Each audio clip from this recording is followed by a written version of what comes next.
This is the Roots and All podcast, and I'm your host, Sarah Wilson. Join me as I talk about all aspects of gardening with some of the top horticulturists from around the world.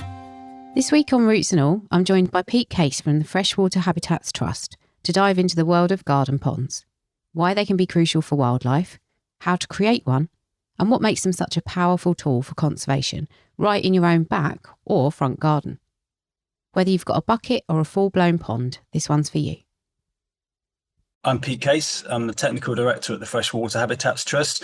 I make ponds as part of my job, which is an amazing job to have. I should probably start by talking a little bit about Freshwater Habitats Trust and who we are. We were established in the late 1980s, essentially as a response to the fact that there was nobody else really doing watery things. There were no other charities, and nobody was really paying much attention to ponds. And in the intervening years, we've grown and we've expanded quite significantly. And our remit now includes all sorts of things beyond ponds, but there are all these smaller, overlooked habitats, things like fens, flushers, headwater streams, ditches, and of course, still ponds. And we do work on the larger water bodies too, the rivers and the lakes, but we tend to try and think of ourselves as sticking up for the smaller things, the underrepresented, but the super important watery habitats. And I have a great job at the charity, which is to help oversee, with a team of other people, a large habitat creation scheme, which puts new clean water ponds back into the landscape.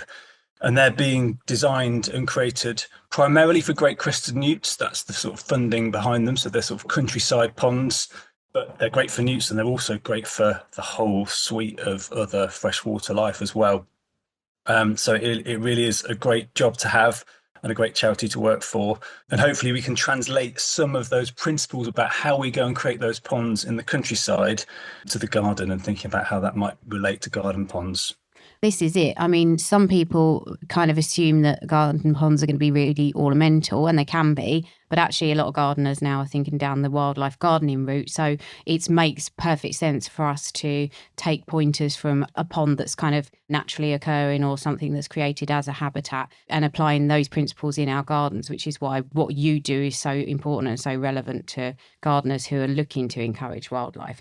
I think a lot of gardeners know there's a lot of gardening books around wildlife, and they tend to say the first thing you should do is put in a pond or put in a water source in the garden. Do you concur? Absolutely, yeah. Adding water, totally. It's a wonderful thing to do, to add water. But I think my take on this for the garden is that there's kind of no right or wrong water source, and it's not really our place to tell people what sort of pond that they should have in their garden. And I think it all comes down, in the same way that you might design a garden with a vision in mind. It's important to think about what you want that pond to look like. And, you know, at one end of the scale, perhaps there's a very sort of formal ornamental fish pond, perhaps. At the other end of the scale, which is I think what you alluded to, was the idea of a kind of messy tangle of vegetation with logs around it and the sort of nice habitat surrounding it. And it depends what your vision is, really, I suppose, and what you can tolerate. But there are some key kind of underlying principles I think you can apply to all those things, all those types of pond. And we can perhaps dive into a few of those sort of underlying things of how you can make the best possible pond in the garden. And it's the same sort of things that I think would apply to designing ponds in the countryside. Yeah, absolutely. We can dive into that, and that would be very useful, I think, for people listening. So you've sent me actually a very helpful kind of email roundup of the stuff that you work on. The first thing that you said in your kind of principles of clean water pond creation is the water quality. How can you manage that in a garden setting? Yeah, so I mean, that is the very first thing that we would look at, is the water source. And to sort of set that context around water quality, it's a shame, but unfortunately, the water environment across the country is generally quite degraded and quite polluted. There are lots of reasons for that we don't need to necessarily go into super detail on, but there are common pollutants, particularly nitrates and phosphates, that have found their way into water bodies of all types, including ponds, sadly. With creating ponds, we get this opportunity to engineer, if you like, clean water back into the landscape. So clean water is like this scarce resource. There's not much of it out there, even though there's lots of watery habitats out there. Most of them, to some degree, suffer from pollution. But by creating ponds, you can think about where you situate that pond in order for it to receive only clean water. And if it receives clean water, it's going to develop into a much, much better habitat for wildlife. That's a fact. It will be better.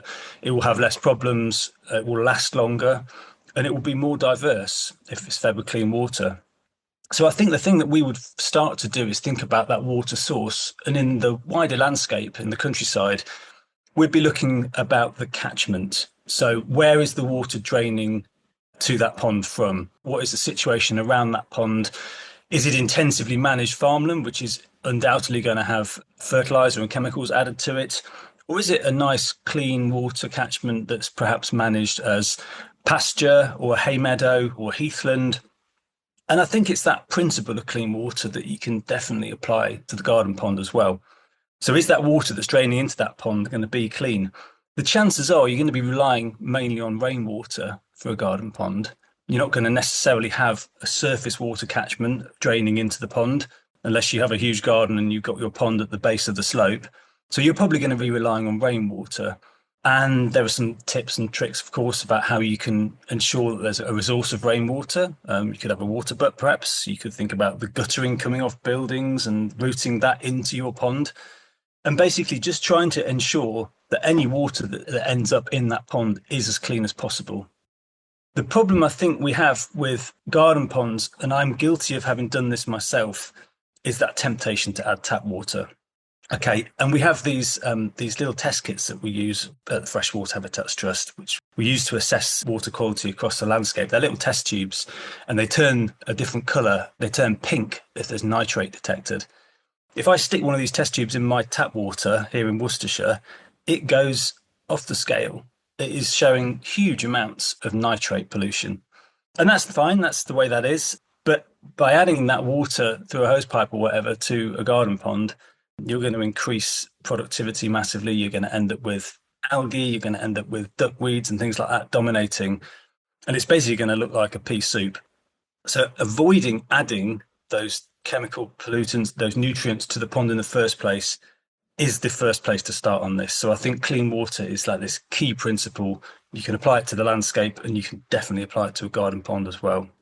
So basically, you need to just wait it out and wait for the pond to fill up naturally. Is that the theory behind that? Yeah, I think so. So I think it's through the guttering from the shed roof or whatever, or from outbuildings or from your roof into a water butt. You can save that water and then use that to top the pond up with. You know, that's going to be as clean as it's going to get, really.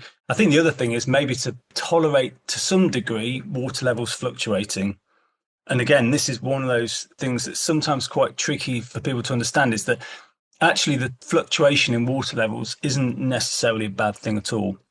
It's quite okay for ponds to dry down, but it links back to what you want that pond to look like. If you want it to be topped up full of water all the time, then you're going to have to think about a way to fill that pond up. Ideally not using the hose pipe. Alternatively, just allowing that pond to fluctuate and do its own thing over the summer months. And we have had some really seriously dry summers, haven't we? So levels do drop, the water evaporates, and you sometimes do end up with much, much lower levels than perhaps is desirable.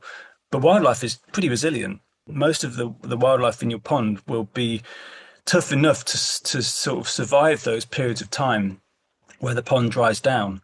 We know that, most of the water beetles and bugs can fly, and they'll simply just move away to find a new home. The amphibians likely will have moved out of the pond by the time that it's completely desiccated and dried down.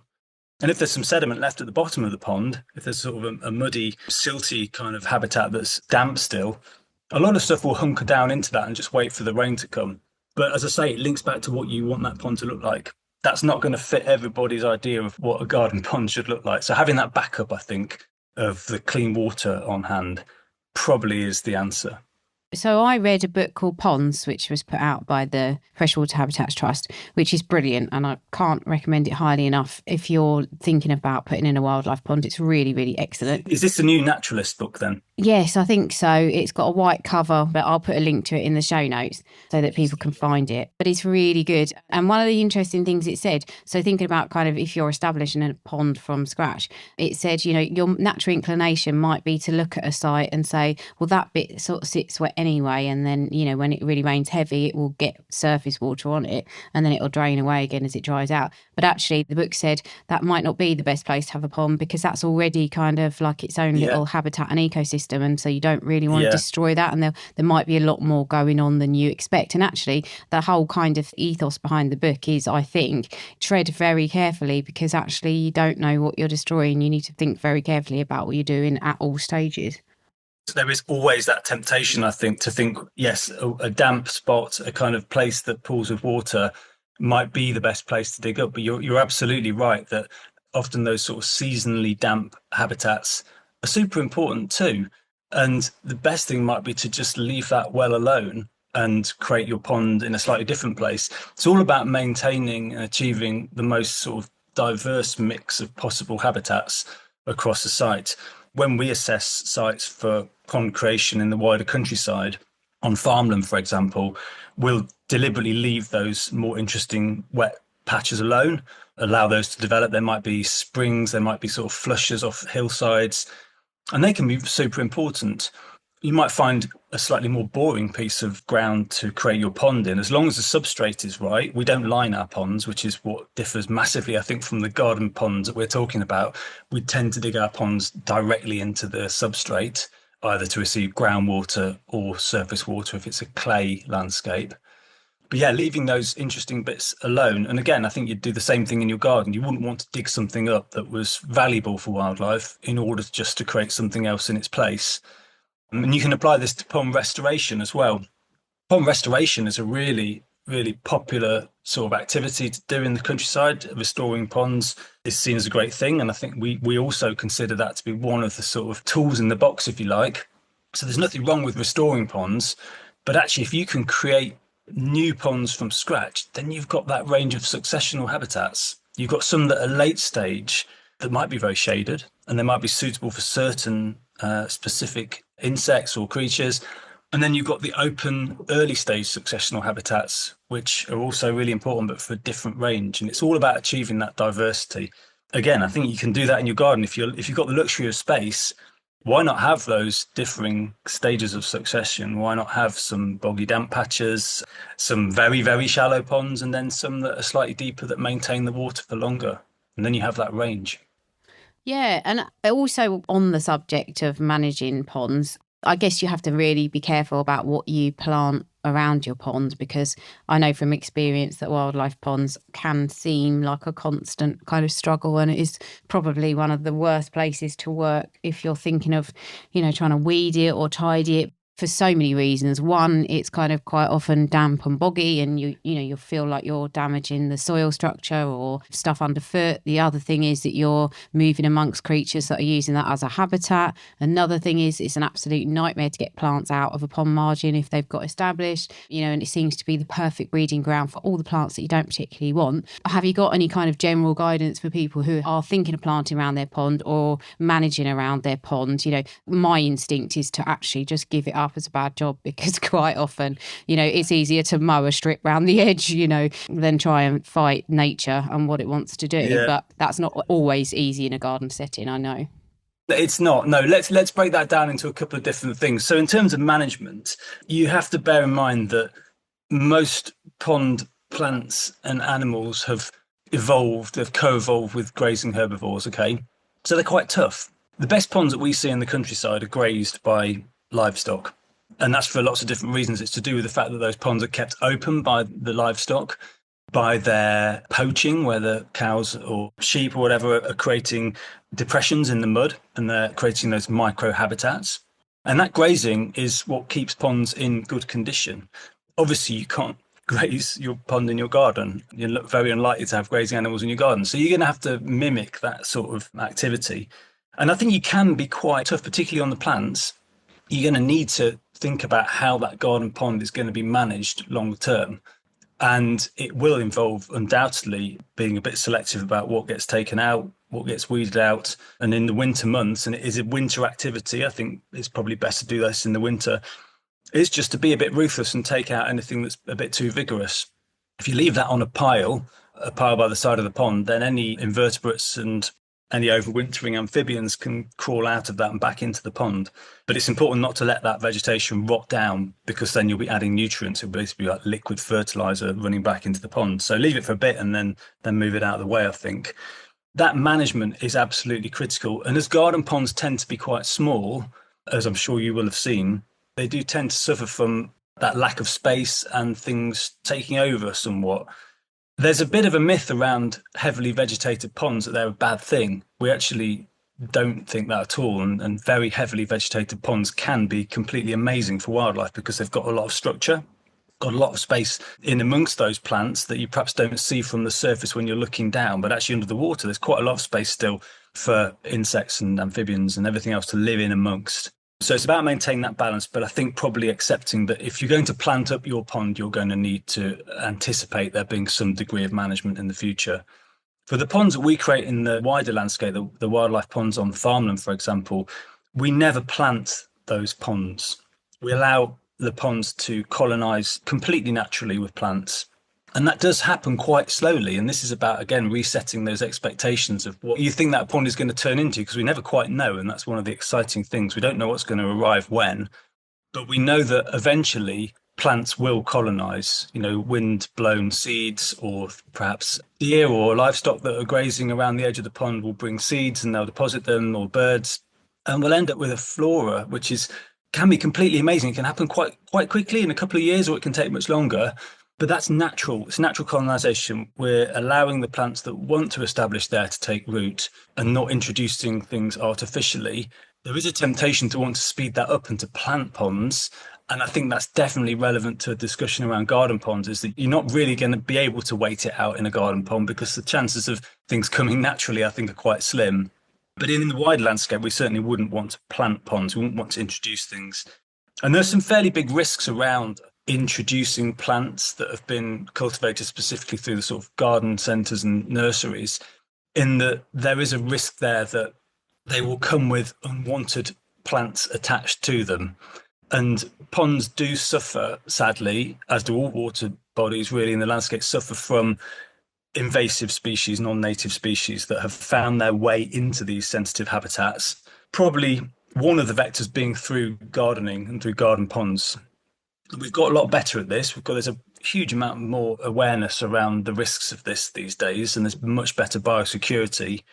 But there is still a risk that if you buy a plant from a garden centre, then it comes attached with either duckweed perhaps, or Crassula helmsii, which is the New Zealand pygmy weed, which we have an ongoing battle with in the countryside. That Crassula is spreading and does sadly invade ponds, and it's fairly impossible to eradicate.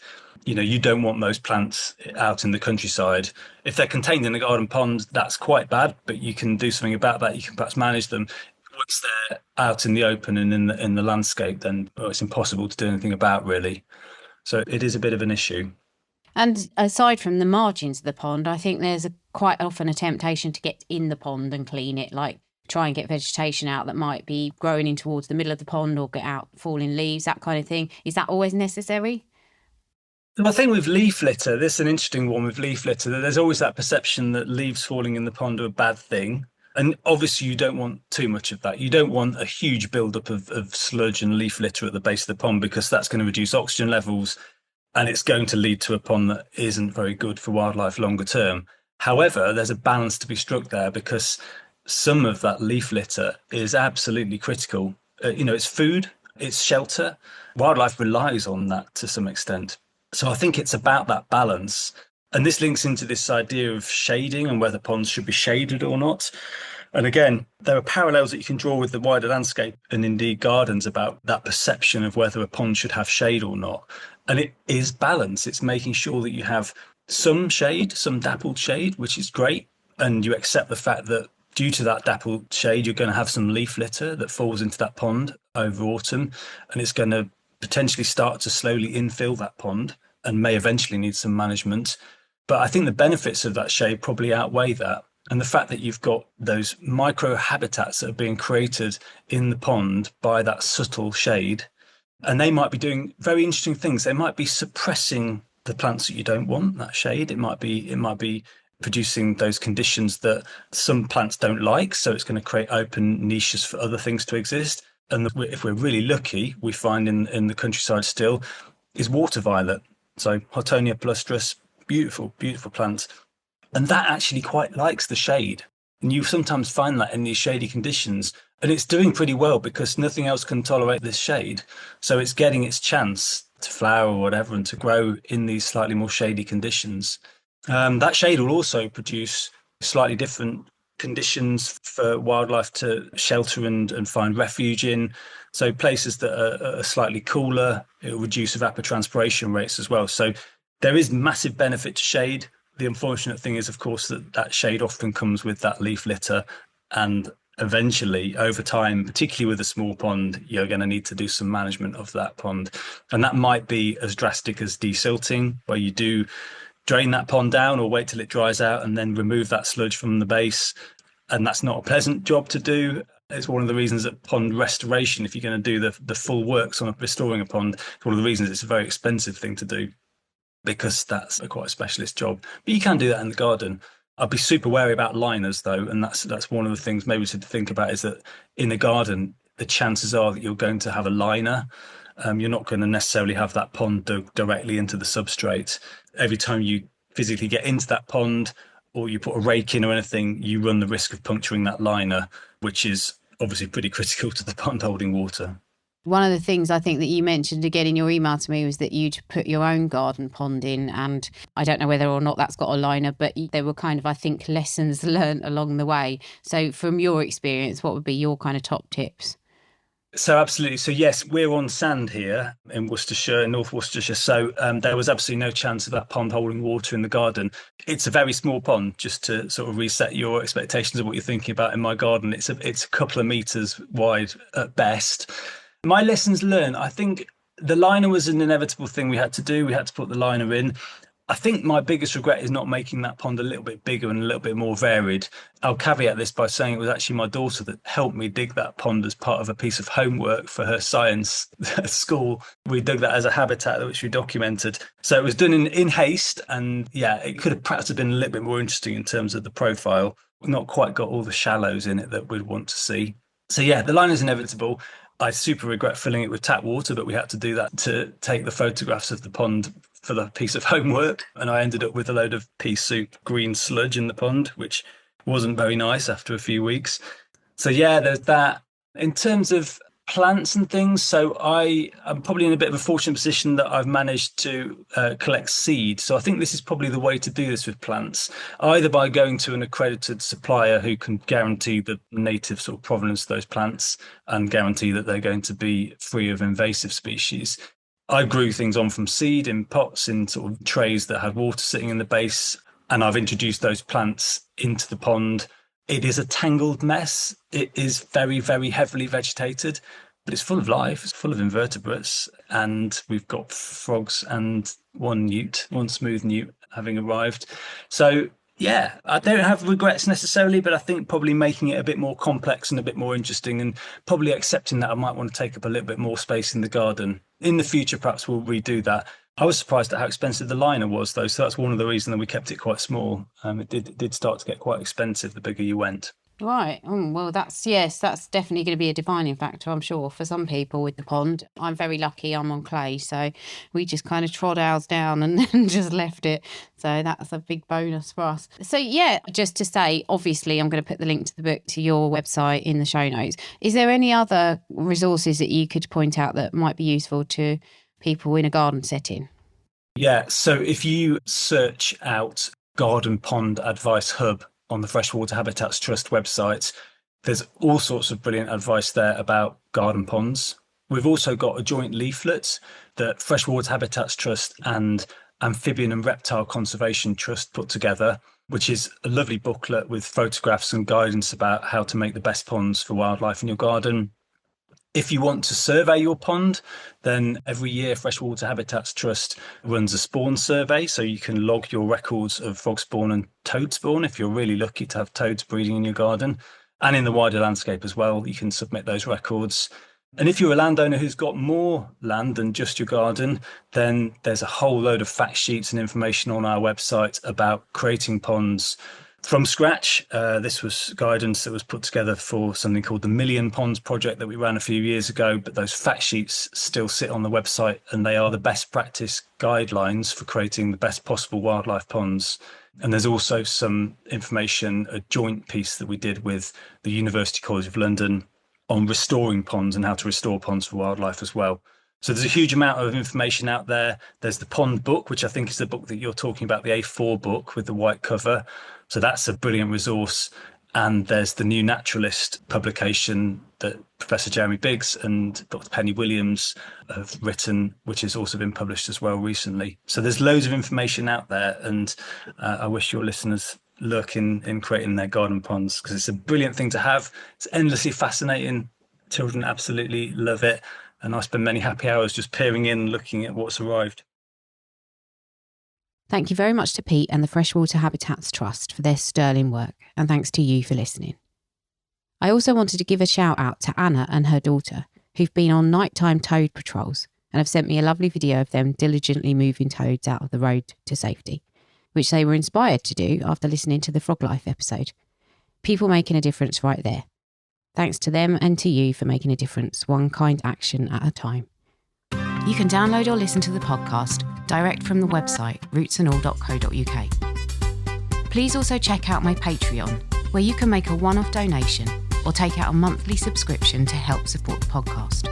Because if you enjoy the show, please help it continue. I also have a GoFundMe where you can make a one-off donation. Even a one-off donation of £1 helps, and I'll be really grateful for your support. So please go to Patreon or GoFundMe and search for Roots and All Podcast.